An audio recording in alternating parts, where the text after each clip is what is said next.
শুভ সকাল। আজকে আবার একটা নতুন সুন্দর দিন পেয়েছি, ঈশ্বরকে ধন্যবাদ জানিয়ে দিনটা শুরু করলাম।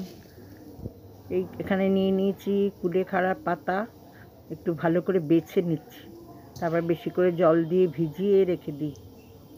এরকম মানে কিরম একটুখানি মনে হয় না যে ভেতরে ময়লা। এমনিতে আমি ভালো করে ছাড়িয়ে নিয়েছি পাতাগুলো, তারপরেও মনে হয় কিছু একটা কালো কালো এগুলো ভালো করে বেছে নিয়ে তারপর দুবার তিনবার বেশি করে ওই ঝাঁঝরি থালাগুলো আছে ওর মধ্যে করে নিয়ে ভিজিয়ে রেখে দিচ্ছি। রেখে দিয়ে তারপর ওইদিকে অন্য কাজগুলো সারতে হবে। এই যে কালো কালো পাতা, এই পাতাটা কিন্তু ভীষণ ভালো, বেশি থাকে না, এর মধ্যে খুব কম থাকে, কয়েকটা থাকে। যেমন আমরা ওই কালো তুলসী দেখি না, কালো তুলসী খেতে বলে মানে সর্দি কাশি খুব ভালো হয়ে যায়, ওই রকম নাকি কালো পাতাগুলো খুব ভালো, কিন্তু খুব বেশি থাকে না।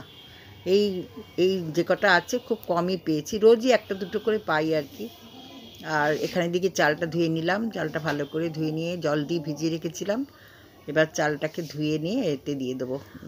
জল গরম বসিয়েছি, ভাতের জল, জলের মধ্যে এই চালটাকে দিয়ে দেবো। চালটা মানে খুব একটা সেদ্ধ হতে সময় লাগে না, তারপর দুই একটা ফুট খেলেই চালটা ভাতটা মানে হয়ে যায়। আর এদিকে আমি ওই যখন দেখলাম গরম জলটা হয়ে গেছে, তা ভাবলাম যে তাহলে চালটা ঢেলে দিয়ে অন্য কাজে হাত দিই। কারণ একসঙ্গে দুদিকে না করলে বেশিক্ষণ দাঁড়াতে পারি না, দাঁড়ালেই বেশ মানে পায়ে যন্ত্রণা হয়, পিঠে যন্ত্রণা হয়। একটা মানে মনে হলো একটা সবুজ পাতা বোধহয় কোনো ওই ইয়ের পাতাই পড়েছে জলের মধ্যে, তা হাত দিয়ে তুলে ফেলে দিলাম, কারণ ওই পাতাটা আবার যদি সবুজ সবুজ হয়ে যায় ভাত। আমার মনে হয় এই যে ভিজিয়ে রেখেছি অনেকক্ষণ ধরে ভেজানো, এবার খুব ভালো করে কচলে কচলে ধোবো, কারণ যত ধোবো তত ময়লাটা বেরিয়ে যাবে। কারণ এগুলো তো কাঁচা খাই, অনেকে আছে সেদ্ধ করে খায়, কিন্তু আমি কি করি বলো তো, কাঁচা খাই। এখানে লাল শাক কুচিয়ে রেখেছি, লাল শাকটা আজকে আর করব না, কালকে করব, কারণ লাল শাকটা একসঙ্গে অনেক কিছু হয়ে যায়।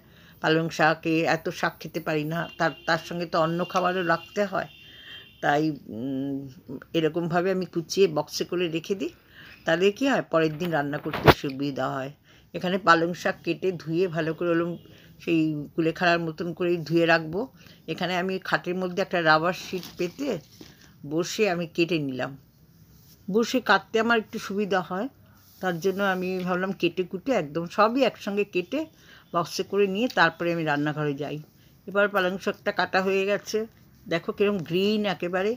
এই গ্রিনটা যাতে থাকে সেই জন্য বেশি তরকারি রান্না করি না, কারণ সবুজটা রাখতে মানে বলেছেন ডাক্তার যে যেন খুব একটা রান্না করে না খাওয়া হয়, তাহলে কী হয় ওই তেলে মশলাতে একটু হলুদ দিলেও তো দিতে হয়, সেই জন্য তরকারি করি না। আমি কি করি, একটু নুন দিয়ে সেদ্ধ করে নিই, কারণ সেদ্ধ করে নিলে সুবিধা হয়। এই শাকটাও ভালো করে একটু বেছে নিচ্ছি, কারণ অনেক সময় ওই কালো কালো দেখবে লেগে থাকে, বেছে নিয়ে জলে ভিজিয়ে রাখলে ময়লাগুলো ছেড়ে যায় তাড়াতাড়ি।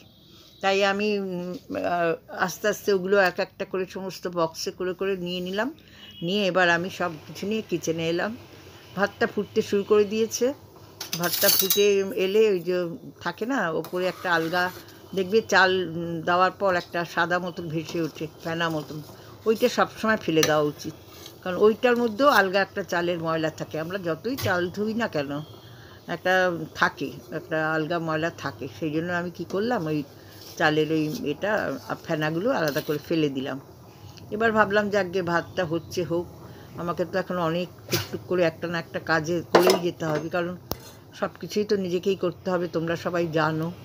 আর শরীরটা যেহেতু সাথ দেয় না খুব একটা, তাই আস্তে আস্তে করেই করি, খুব একটা তাড়াহুড়ো করি না।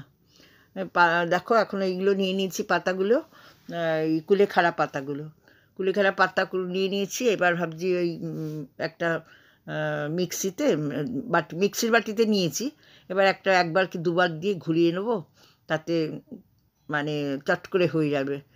দেখো এটা হয়ে গেছে, এটা করে নিয়েছি, করে নিয়ে এবার এটাকে আমি একটা বড় ছাঁকনি নেব, ছাঁকনির মধ্যে এটাকে ঢেলে দিলে কী হবে, আস্তে আস্তে ওই রসটা বেরিয়ে গেলে অনেকক্ষণ রেখে দিলে তারপর সেই রসটা পরে ছেঁকে ভালো করে হাত দিয়ে আবার আলু পাতাটা ভালো করে চিপে নেব। এখন এইভাবেই রেখে দেবো, এখন এরকম ছাঁকনির মধ্যে দিয়ে দিলাম, যতটা রস হয় হোক, আর আমি ওটাকে করে নেব। এবার কাঁচা রসটা খাই না, ওর মধ্যে তোমাদের আগেও বলেছি লোহার একটা গরম দিয়ে ওই সায়েন্টিফিক রিজন আছে বা যাই হোক, ওটা ওই যেহেতু কাঁচা খাই তো যদি কোনো জীবাণু। দেখো ডিমটা কীরকম পুড়ে গেছে, কি করবো? এই ডিমটা ফেলে দেবো? ফেলে তো দেওয়া যায় না, এত দামি জিনিস, ডিমের কত দাম। এই ডিম সেদ্ধটা আর এই 2 পিস কেক। কালকে আমার এক বন্ধু এসেছিল, বন্ধু এসে এইটা দিয়ে গেছে, এই যে এইটা কেকের প্যাকেটটা, এই কেকের প্যাকেটটা দিয়ে গেছে। সে বলছে এটা খাবি সকালবেলা ব্রেকফাস্ট, পাউরুটি। আমি তো টোস্ট করতে গেলে সময় টময় লাগে। এক্ষুনি দেখো না, এক্ষুনি ওই এখানে বসে একটু বিশ্রাম করছিলাম, একটা করে বসাই একটু বিশ্রাম করি, এই বিশ্রামটা করতে গিয়ে দেখি তোমার ডিমটা পুড়ে গেল।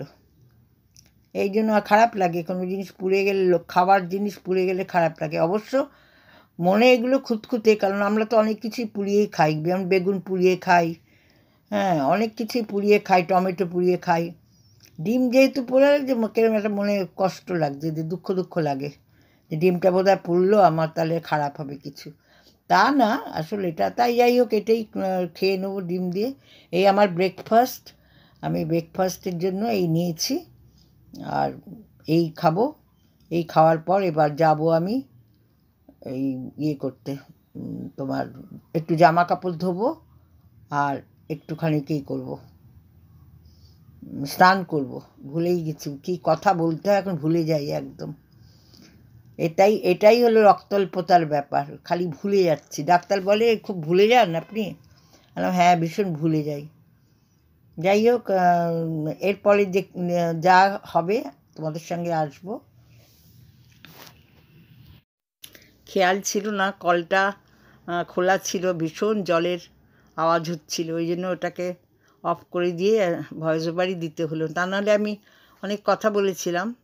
ওইটা পালং শাক সেদ্ধ হয়ে গেছে, এটাকে একদম মানে জাস্ট আমি পালং শাকটা দিয়েই, মানে জল থেকে ছেঁকে তুলে দিয়েই নুন দিয়ে চেপে সেদ্ধ করে নিলাম, এটাই হয়েছে খাদ্য আজকে। দেখো এখানে আমার খাবার রয়েছে, এখানে আছে একটু মেথির শাক, বেগুন দিয়ে করেছিলাম, এটা গতকালের, আজকে করিনি এটা। হ্যাঁ, এখানে আছে বেগুন ভাজা, আর এখানে আছে মুসুরির ডাল সেদ্ধ, শুধু সেদ্ধ খেতে বলেছে, আর এখানে আছে পালং শাক সেদ্ধ। এই হলো আমার খাদ্য, আর সঙ্গে আছে একটু লেবু, অল্প একটু নুন নিয়েছি, দরকার হলে খাবো। এই আজকে আমার পথ্য, আজকে মাছ নিইনি। হ্যাঁ, মাছ খেতে তো ভালোবাসি না, জোর করে খাওয়া হয়, আজকের দিনটা গ্যাপ দিয়েছি। ছানা মাছ এগুলো খেতে খেতে গা গুলাচ্ছে একেবারে। ঠিক আছে, সঙ্গে থাকো, দেখতে থাকো, আর যদি ভালো লাগে একটা লাইক কমেন্ট অতি অবশ্যই তোমাদের কাছ থেকে আশা করব। তোমরা মনে করে লাইক দিও, অনেক সময় লাইক আমি দেখতে পাচ্ছি পড়ে না, কারণ লাইক না পড়লে তুমি তো জানোই একটা মানে কিরম হয় না, মানে চ্যানেলটা একটু ডাউন হয়ে যায়, সেই জন্য লাইকটা তোমাদের কাছে আশা করি।